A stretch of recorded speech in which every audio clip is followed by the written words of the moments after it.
Hello, good morning all of you. Now we will study chapter number 6, Revolt of 1857. Okay, chapter number 6, Revolt of 1857 in class 8th.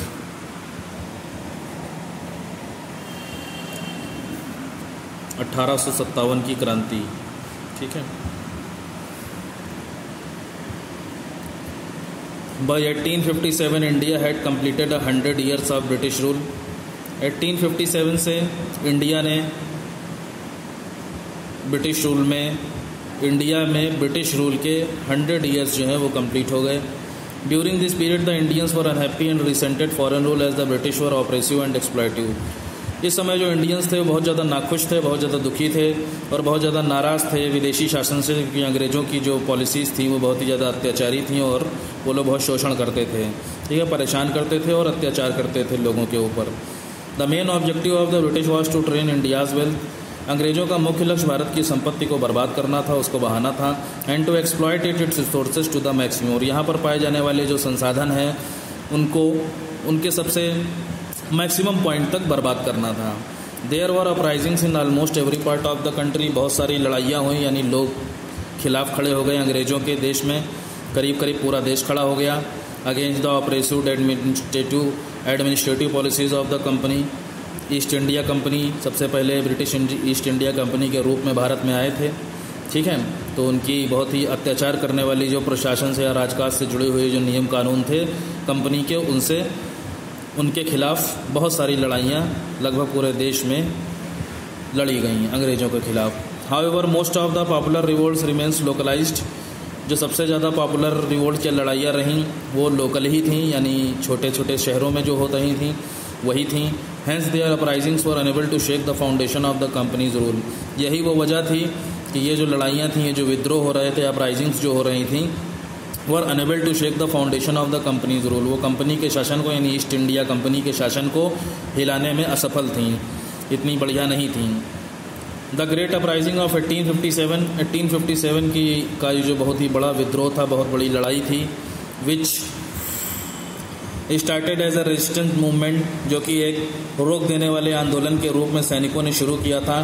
Took the form of a wide spread popular revolt. इसने ये एक बहुत बड़े पैमाने पर पसंद किया जाने वाला, या दूर दूर तक लोगों ने इस रिवोल्ट का, इस विद्रोह का, इस लड़ाई को, इसमें लोगों ने हिस्सा लिया, भाग लिया. या एक बहुत बड़ी लड़ाई बन गई. कैसे?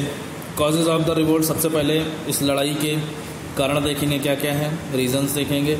Numerous causes can B accounted for the revolt of 1857. 1857 की क्रांति के लिए गिनती न की जाने वाले कारण हैं. These causes can be categorised as political. जो मेन कारण है उसमें पॉलिटिकल है, यानी राजनीतिक कारण है, इकोनॉमिक रुपये पैसे से जुड़े कारण हैं, एंड सोशल रिलीजियस फैक्टर्स, और कुछ सामाजिक धार्मिक कारण भी मौजूद हैं. पॉलिटिकल कॉजेज सबसे पहले देखेंगे. Some of the policies adopted by the Lord Dalhousie caused widespread resentment among the Indian rulers and their subjects. ठीक है, कुछ ऐसी पॉलिसीज़ जो कि लॉर्ड डलहौजी ने बनाई थी, उससे बहुत दूर दूर तक लोगों के अंदर नाराज़गी फैल गई, भारतीय राजाओं में, एंड देयर सब्जेक्ट्स, और उनकी जनता में. Lord Dalhousie use the policy of doctrine of lapse. Lord Dalhousie ने डॉक्ट्राइन ऑफ लैप्स की पॉलिसी को अपनाया to annex the Indian states, जिससे भारतीय राज्य उनके कब्जे में जाने लगे अंग्रेजों के. It gave the company the power to annex any state without a natural heir to the throne.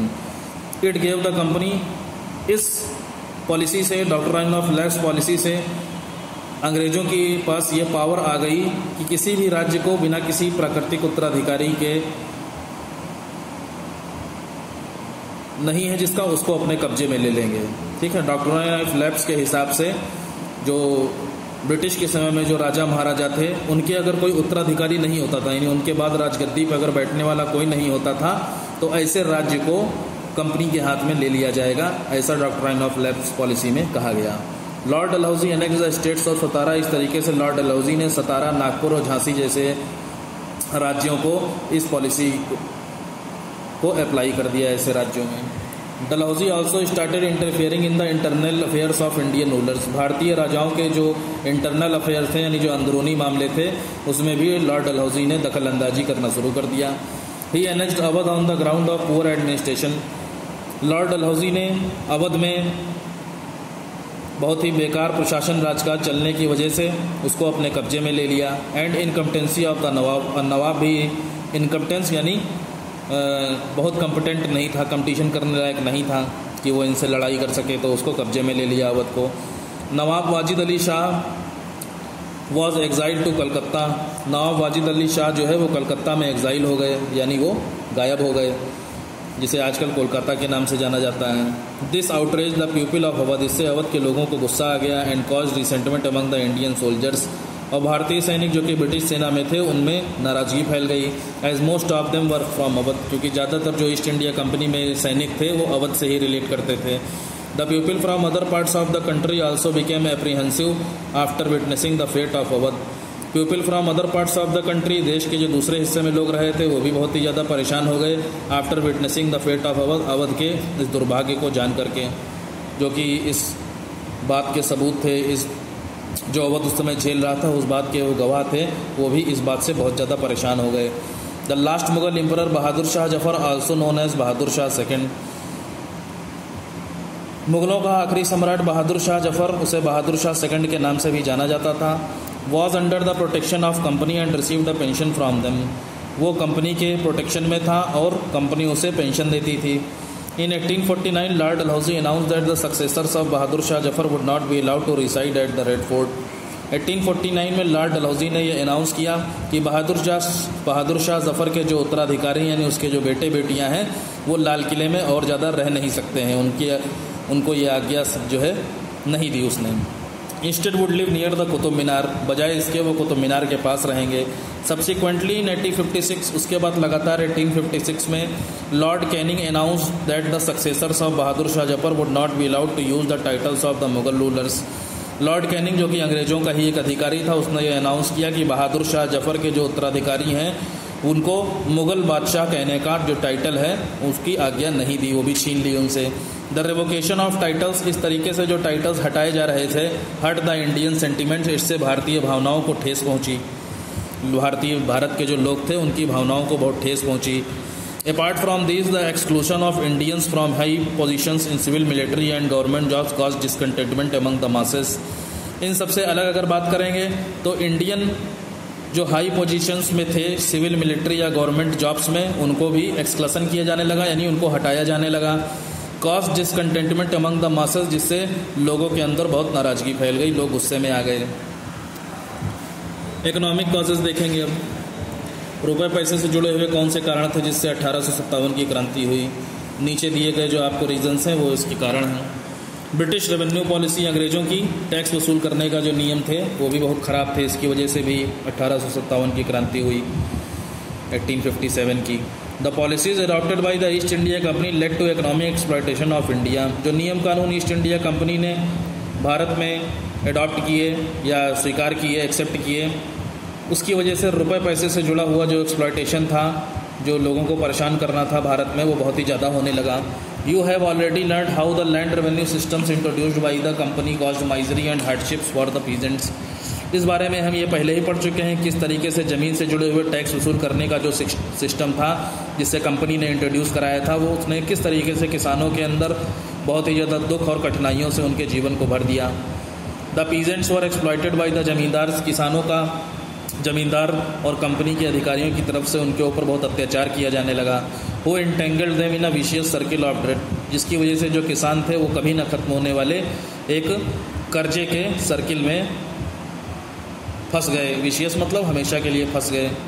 A series of localised peasants revolt took place prior to the great uprising. Localised peasants यानी छोटे मोटे शहरों के जो किसानों की लड़ाइयाँ थी, जो या विद्रोह था उनका अंग्रेज़ों के खिलाफ, took place prior to the great uprising. इतने बड़े क्रांति से पहले सबसे पहले इन्हीं की स्टार्टिंग हुई थी। ठीक है, 1857 ग्रेट अपराइजिंग 1857 के रिवोल्ट के लिए आया है। तो ग्रेट अपराइजिंग से पहले सबसे पहले इसी की शुरुआत हुई थी। किसानों के जो छोटे मोटे विद्रोह थे वो सबसे पहले शुरू हुए थे। The confiscation of jagirs was another cause of resentment. Jagirs यानी कॉन्फिस्केशन ऑफ जागीर्स को कब्जे में ले लेना। कॉन्फिस्केशन एनेक्स करना, यानी छोटी छोटी ज़मीनों को या लैंड के टुकड़ों को जो कब्जे में ले लिया जाता था, वो नाराज़गी का दूसरा कारण था। The company confiscated thousands of jagirs. East India Company ने हज़ारों ज़मीनों को कब्जे में ले लिया, फ्रॉम द स्मॉल ज़मींदार, छोटे ज़मींदारों से, एंड लैंडलॉर्ड्स, और ज़मीन के मालिकों से, during the administration of Lord William Bentinck and Lord Dalhousie. ये सब Lord Dalhousie, Lord William Bentinck के शासनकाल में हुआ। These zamindars and landlords fail to produce written deeds of ownership. ये ज़मींदार और जो लैंडलॉर्ड्स थे यानी ज़मीनों के जो मालिक थे, वो अपने कामों को लिखित रूप में और अपने मालिकाने हक़ को लिखित रूप में न लिखने की वजह से इन ज़मीनों को लॉर्ड डलहौजी विलियम बेंटिक के छीनने से असफल रहे। Even during the annexation of Awadh, यहाँ तक कि अवध को कब्जे में ले लेने के बाद the small land holdings were confiscated. छोटी छोटी जो ज़मींदारों के हाथों में थी उनको कब्जे में ले लिया गया। This people actively participated in the uprising of 1857। ये ज़मीनें जिन लोगों से छीनी गई थी उन लोगों ने बहुत ही एक्टिवली 1857 की लड़ाई में पार्टिसिपेट किया यानी हिस्सा लिया। अब देखिए डी इंडस्ट्रियलाइजेशन, अनुद्योगीकरण यानी उद्योगों का बर्बाद होना। किस तरीके से जो हमारे फैक्ट्रीज़ और कारखाने वगैरह थे वो बर्बाद हो गए। India was forced by the East India Company to become a major supplier of raw materials like cotton, indigo and silk to promote the growth of the British industries. भारत को ईस्ट इंडिया कंपनी ने इस बात के लिए मजबूर किया कि जो रॉ मटेरियल्स है, जो कच्चा माल है, जैसे कि कपड़ा यानी कपास, इंडिगो यानी नील, सिल्क आप जानते ही हैं रेशम, इसको बढ़ावा देने के लिए ब्रिटिश उद्योगों में ईस्ट इंडिया कंपनी ने इंडिया को बहुत ज़्यादा मजबूर कर दिया, इंडिया के लोगों को, और भारत के ऊपर ये फोर्स डाल दिया कि वो मेजर सप्लायर बन जाए, यानी मुख्य रूप से जो रॉ मटेरियल्स यहाँ के लोगों के लिए है उसको विदेशों में भेजा जाने लगे, जैसे कि कॉटन, इंडिगो, सिल्क। ठीक है। India also served as the market for the goods produced by these industries. अब इन उद्योगों से जो सामान बनाया जाता था उनको भारतीय बाज़ारों में बेचा जाए या भारत को इस तरीके से मार्केट के रूप में सर्व किया जाए, इसकी वजह से भी इन लोगों के अंदर नाराज़गी आ गई। This led to the destruction of the traditional Indian handicraft industries. इसकी वजह से भारत की जो पारंपरिक हाथ से बनाने की कला का उद्योग जो था वो बर्बाद होने लगा, विनाश होने लगा उसका। Traditional zamindars and landlords who patronise these industries. पारंपरिक जमींदार और ज़मीनों के मालिक जो कि इन उद्योगों को पैट्रोनाइज करते थे, यानी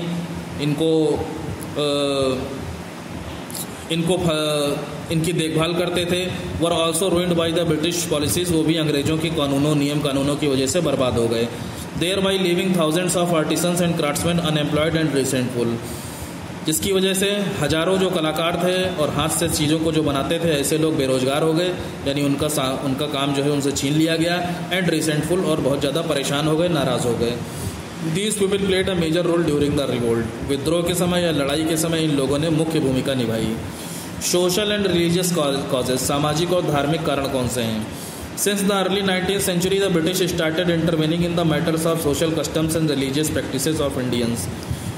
19वीं शताब्दी की शुरुआत में अंग्रेजों ने सामाजिक रीति रिवाज और धार्मिक प्रथाएं जो कि भारतीयों की थीं उसमें भी इंटरवेनिंग यानी दखल अंदाजी करना शुरू कर दिया, ऐसे मामलों में भी। This caused popular discontent among the masses, जिसकी वजह से लोगों के अंदर असंतोष फैल गया, डिससेटिस्फाइड हो गए। For example acts passed by the British for social reforms, समाज में सुधार करने के नाम पर उदाहरण के तौर पर अंग्रेजों ने जो कानून पारित किया उसमें क्या था? Such as the abolition of the custom of sati and widow remarriage.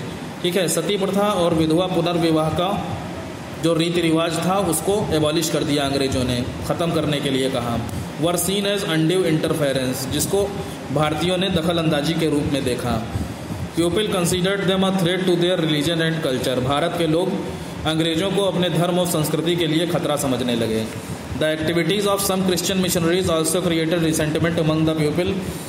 कुछ क्रिश्चियन मिशनरीज यानी क्रिश्चियन मिशनरीज ईसाई धर्म को फैलाने वाले जो लोग थे जो कि अंग्रेजों की तरफ से काम कर रहे थे, उनकी एक्टिविटीज़ की वजह से ही लोगों के अंदर नाराज़गी आ गई। This made a large section of the society suspicious and apprehensive of their attempt at converting them to Christianity. इसकी वजह से समाज का एक बहुत बड़ा सेक्शन, समाज का एक बहुत बड़ा वर्ग सस्पिशियस एंड एप्रीहेंसिव, वो संदेह की नज़र से देखने लगा, यानी शक की नज़र से देखने लगा, और बहुत ज़्यादा एप्रीहेंसिव हो गया। एप्रीहेंसिव यानी मजबूर हो गया of their attempt at converting them to Christianity, खुद को क्रिश्चियनिटी यानी ईसाई धर्म में बदलने के में बहुत ही ज़्यादा वो एप्रीहेंसिव हो गए, यानी इसके खिलाफ खड़े होने लगे और बहुत ही ज़्यादा शक की नज़र से देखने लगे अंग्रेज़ों को। The introduction of western education led to the undermined importance of pandits and maulvis who played a major role in the traditional education system। पश्चिमी शिक्षा की आने की वजह से, यानी अंग्रेज़ों ने जो एजुकेशन सिस्टम लाए उसके इंट्रोडक्शन होने के उसका परिचय होने की वजह से led to the undermined importance of पंडितों और मौलवियों का जो अंडरमाइंड इम्पॉर्टेंस थी, यानी लोगों के दिमाग में जो चीज़ बैठ गई थी इनकी इम्पॉर्टेंस को लेकर के, who played a major role in the traditional educational system, जो कि पारंपरिक शिक्षा व्यवस्था में मुख्य भूमिका भी निभाते थे। इसकी वजह से जो पंडितों और मौलवियों की इम्पोर्टेंस थी वो अंडरमाइंड हो गई, यानी लोग इनको नापसंद करने लगे। इनको भी अंग्रेज़ों ने कुछ नहीं समझा, ठीक है, पंडितों को और मौलवियों को अंडरमाइंड कर दिया। मिलिट्री कॉजेज, सेना से जुड़े हुए कौन से कारण थे जिसकी वजह से लड़ाई हुई? The sepoys serving in the British army